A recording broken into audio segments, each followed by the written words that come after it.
thisis50.com. Yo, the God of Pizza is here. God of Pizza. DJ Thorough, aka Thorough Zano, the bridge to the streets. We here. And we here with 3 other members from VH1's The Breaks. We always got to do the ladies first. Oh, no offense to the Harris. But we got the beautiful Afton Williamson. What? Hello, everybody. All right. Woo! Y'all ain't ready for her. She smell good too. Yeah, I know. I can tell from far away. Hi, I'm Alion. Alion. I'm Josie. Woo! And poof. Control yourself, I don't even know what to say. She's tickling her shoes right now. Someone get her a fan. Yes.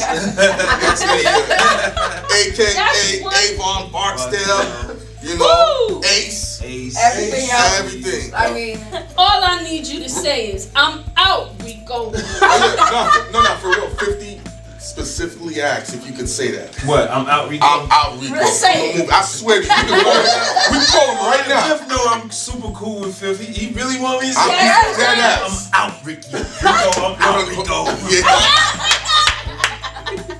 I can't believe he said that. No, dead ass. Ninjas die every day, B. Did you watch that Cameron live feed? Nah, I ain't see. What was it? What happened? What was it?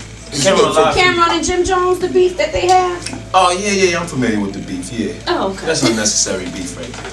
That shouldn't even be happening. It shouldn't be happening. Because you was on set when they were all, around. Cool. Yeah. I don't know them to not be cool with each other. It's weird. You know, and it's strange to see Cam. They childhood friends anyway. Yes, they are. So it's not even a beef when it's childhood friends. It's not about hip hop. It's Let's talk Speaking about of hip hop, VH1 Great. Yes. So you are the lead character. yes, I play Miss Nikki Jones, and she comes into New York and rips up this Harvard Law School grad, and she's a GW salutatorian, and throws away everything everybody thinks she throws away everything to give her life over to this hip hop mogul, who she doesn't really have a job secured yet. So, and the series starts, and she's still not technically getting paid, but she at least works. Who's getting for paid? No one's getting paid. None of us are getting paid. Somebody's bringing the land over here. Yes, right? That's paying me. Professional internship. I'm not paying. you're not getting paid yet. It's the American way. Sad but true. But it's a startup company. We just getting started. They working for the future. Yeah. To be honest with you, Yeah. they know that. That's how he sold It us. happen like that a lot. You know what I'm saying? Sounds like a young Diddy. Listen to Barry. Like, this is how he gets us young women just like, sure, whatever you say. It's true. You called him Young Barry. Barry But he's gets like us. a pimp almost in the thing. Yeah, All right, so what can we expect outside of you not having a job really yet?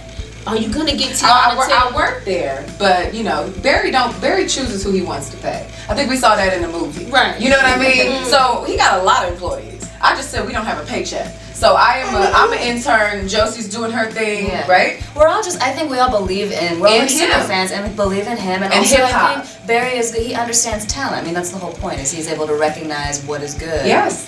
You know? So with this opportunity that you have, I do get the opportunity to go, I take it upon myself as Nikki to discover my own artist, because in the movie she was obsessed with D-Rome.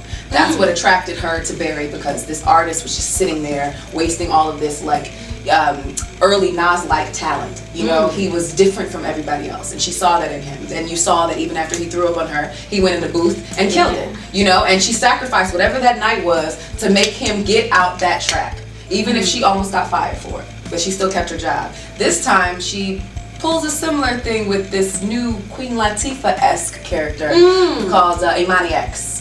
And she had a demo tape out and it didn't do well, and I find her at a liquor store. Yes. And I try to coax her out of this slum of, screw the overhead, and it's played by Tiana Taylor, and she is Hold on, Tiana Taylor's character name is Imani X? Yes. Yes. Part of my ignorance. I immediately think of a porn star's name. Oh my God! I'm sorry. Are you serious? Yes, dead ass. Where did that come from? I'm random. What's her specialty? What genre? There's no way I can answer that without Yeah. I have a question for all three of you guys. When did you guys first start acting, and what was your first role? Well, I started on Above the Rim with Tupac. That was my first role. Okay. So that was 94. 94. I want to say, yeah. Okay. Oh man. I have, I guess, two first roles. My first role was at the Indiana Avenue Missionary Baptist Church, and I was the angel of David in the nativity scene. I was 7. My first paid role was on Broadway. Joe Turner's Come and Gone in 2009. She smells so awesome. Just want to say that. I'm like, I have to try to keep up with her. Please.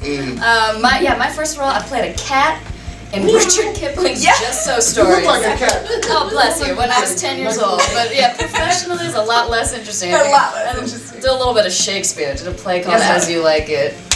You know. That was my first paid role. Yes. That's what's up. Yeah. What's the character development of your portrayal as?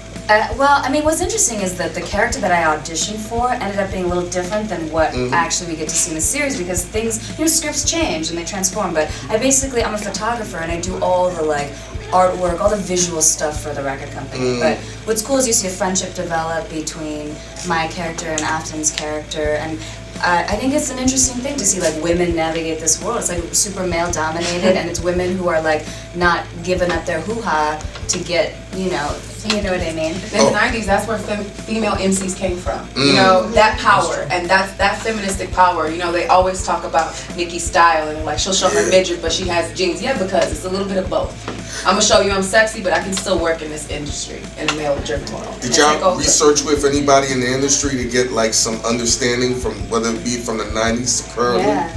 I read, this woman, Sophia Chang, who I wish when I was younger I had known about her. She used to manage Tribe, and she was a huge, she is, she's still, and she's an artist, and she's a kung fu master. She's amazing, Wow. but she was but she's this badass Asian woman that was coming up in the scene, and I didn't know there were Asian people like that when I was growing up, and she's a Korean Canadian immigrant, and I just was wow, had I known there was someone like that when I was younger, maybe I would have been more brave, or, known that there were possibilities outside of, the cookie-cutter world, So, yeah, I definitely, she was inspiration. And it was funny because Dan Charnas he told me that, and I had no clue that your character was kind of that there was a lot of inspiration that came from that, that was deeply rooted in actual history. Yeah. For me, the cool part about the role that I get to play, the research, I've lived it. I got to see these women that were unreasonable and unapologetic. I got to see MC Light and Salt and Pepper and Queen Latifah, and everybody just come out screaming. Whether you like us or not, we have a voice. And that's what I think is reminiscent of the 90s. It wasn't, there was no ending. Nobody knew this was going to happen. So they kind of just did it Underground Railroad it. We hoping this goes someplace. If it does, great, it'll pay homage to the future. But if not, we just need to get that voice out. And for me, I had those role models, and I was able to, in hip hop, and I was able to, but Nikki's separate. She is not written from anybody, she's every man. And so Afton's experience of coming to New York with nothing and degrees and that definitely tapered into that because I'm just waiting for when he introduced that male love interest to calm your superwoman, That's all he wants energy down. Just wait. To calm, did he say to calm my super energy down? Yes. I'ma just left it. Right, Wood? Alright. In terms of what she was saying, I show a little midriff, I'm still sexy. And what popped in my head was TLC is the image because everyone thinks that those 3 girls were sexy, T-Boz, Chili, but they had on baggy clothes and covered. But nowadays, if you don't have lingerie on, Or a thong. you gotta have you have to show everything. Lingerie, Right. literally lingerie has got to be the tie in your ass, got to be watermelon and all that type of shit. Well, that was comforting going back there, wearing those pants and knowing that people still thought she was dope. I was like, really? Yeah. You know what I mean? Because she is. And we used to like girls that way. Y'all don't Exactly. y'all didn't have to have y'all have to have clothes on back then. The most comfortable I've ever been on any set ever. Well, we thank y'all so much for spending time with This Is Thanks for 50.com. having us. And we out.